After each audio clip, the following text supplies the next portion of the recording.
Salut les enfants, êtes-vous prêts à parler d'OVNI?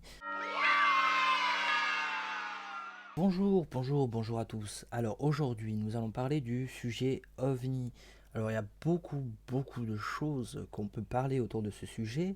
On peut aborder des témoignages, que c'est un phénomène naturel, inexpliqué, ou est-ce que c'est... C'est tout simplement une hallucination collective.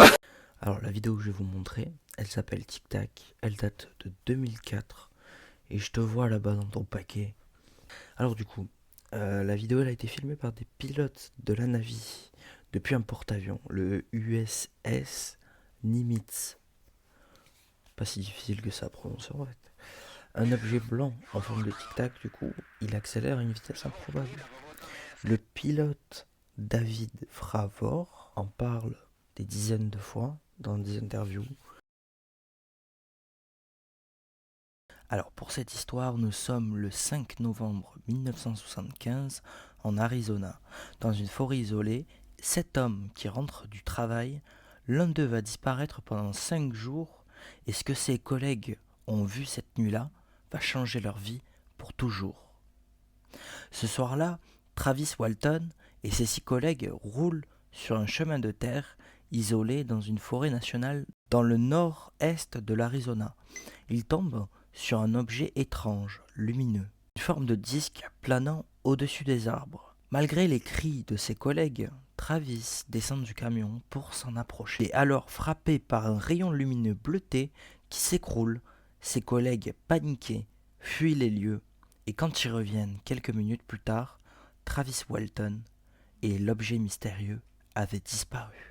Les autorités lancent des recherches. Le shérif Martin pense que les collègues de Travis tentent de camoufler son assassinat. Pendant 5 jours, la police, aidée par plusieurs dizaines de volontaires, organise des battues sans succès.